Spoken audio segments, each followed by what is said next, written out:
ద్వారంపూడి చంద్రశేఖర్ రెడ్డి కాకినాడలో వైసీపీ హయాంలో ఈయన చేసిన అక్రమాలు తవ్వే కొద్దీ బయటపడుతున్నాయి. వైసీపీ హయాంలో కాకినాడలో విద్యుత్ సబ్స్టేషన్, ఘన ద్రవ వ్యర్థాల నిర్వహణ ప్లాంట్ కోసం భూసేకరణ ముసుగులో చేసిన అక్రమాలు విజిలెన్స్ విచారణలో బయటపడ్డాయి. అయిన వారికి సంబంధించిన పనికిరాని భూములను ఎవరికీ తెలియకుండా నకిలీ నోటిఫికేషన్లతో ప్రభుత్వానికి కట్టబెట్టి టీడీఆర్ బాండ్ల రూపంలో కోట్ల రూపాయల్లో కొల్లగొట్టారు. నామమాత్రపు ధరకే పోర్టు స్థలమిస్తామన్నా పట్టించుకోకుండా ద్వారంపూడికి వత్తాసు పలికిన అధికారులు ప్రభుత్వ ఖజానాకు 100 కోట్ల నష్టం తెచ్చిపెట్టినట్లు విజిలెన్స్ విచారణలో తేలింది. ద్వారంపూడితో పాటు అతనికి సహకరించిన అధికారులపై క్రిమినల్ కేసులు, చర్యలకు విజిలెన్స్ విభాగం ప్రభుత్వానికి సిఫార్సు చేసింది. 132/33 kV EHT విద్యుత్ సబ్స్టేషన్ నిర్మాణానికి కాకినాడ దుమ్ములపేట పరిసరాల్లో 5 ఎకరాలు కేటాయించాలని కోరుతూ విద్యుత్ శాఖ ఎగ్జిక్యూటివ్ ఇంజనీర్, నగరపాలక సంస్థ కమిషనర్కు లేఖ రాశారు. అవసరమైన భూమిని గుర్తించాలంటూ ఆయన ఆ లేఖను స్థానిక తహసీల్దార్, పట్టణ సర్వేయర్కు పంపించారు. వారిద్దరూ దుమ్ములపేట పరిసరాల్లో ప్రభుత్వ స్థలాలు అందుబాటులో లేవంటూ నివేదికిచ్చారు. ముందస్తుగా రూపొందించుకున్న కుట్రలో భాగంగా నాటి వైసీపీ ఎమ్మెల్యే ద్వారంపూడి చంద్రశేఖర్ రెడ్డి రంగంలోకి దిగారు. ప్రైవేటు సంస్థ అయిన PVR ఇండస్ట్రీస్ లిమిటెడ్కు చెందిన 4.67 ఎకరాల భూమిని టీడీఆర్ కింద తీసుకోవాలని అధికారులకు సిఫార్సు లేఖ రాశారు. ఆ లేఖ అందడమే తరువాయి అధికారులు యుద్ధ ప్రాతిపదికన దస్త్రాన్ని నడిపించి 2023 నవంబర్ 15న ప్రభుత్వం నుంచి అనుమతి తెచ్చారు. 2023 డిసెంబర్ 19న గిఫ్ట్ డీడ్ రిజిస్ట్రేషన్ అయిన కొన్ని గంటల్లోనే వారికి 3 టీడీఆర్ బాండ్లు జారీ చేసేశారు.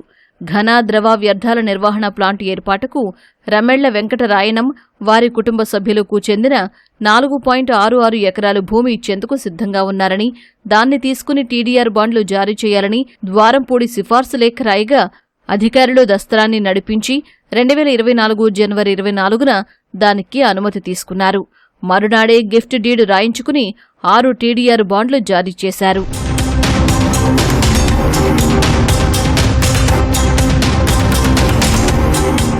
విద్యుత్ సబ్స్టేషన్, ఘన ద్రవ వ్యర్థాల నిర్వహణ ప్లాంటు నిర్మాణానికంటూ ROC నంబర్లతో ఫైళ్లు నడిపించారు.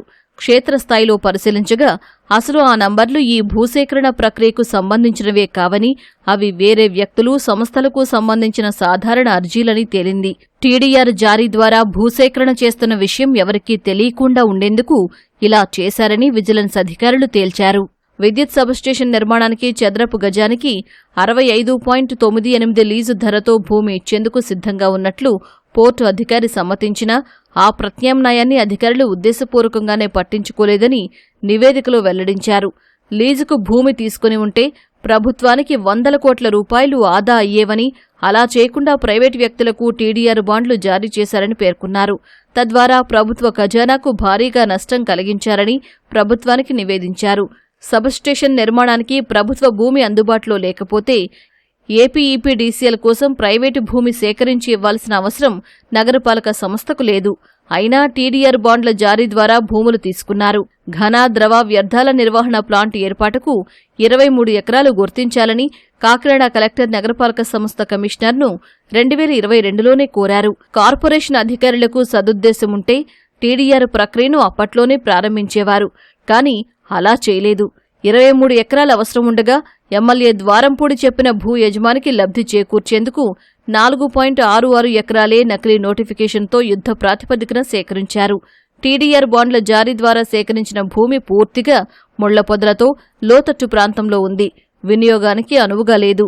సేకరించి 2.5 ఏళ్లు గడుస్తున్నా నేటికి అక్కడ ఎలాంటి నిర్మాణాలు చేపట్టలేదు.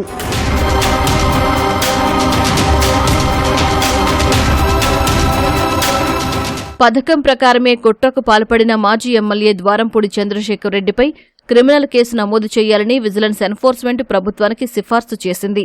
అప్పటి ప్రస్తుత రాష్ట్ర పట్టణ ప్రణాళిక విభాగం డైరెక్టర్ విద్యుల్లత, కాకినాడ నగరపాలక సంస్థ అప్పటి కమిషనర్ నాగ నరసింహారావు, నాటి డిప్యూటీ సిటీ ప్లానర్ హరిదాస్లపై క్రమశిక్షణా చర్యలు తీసుకోవాలని నాటి అసిస్టెంట్ సిటీ ప్లానర్ KV నాగశాస్త్రులపై ఏపీ రివైజ్డ్ పింఛన్ రూల్స్ ప్రకారం చర్యలు ప్రభుత్వానికి నివేదించింది.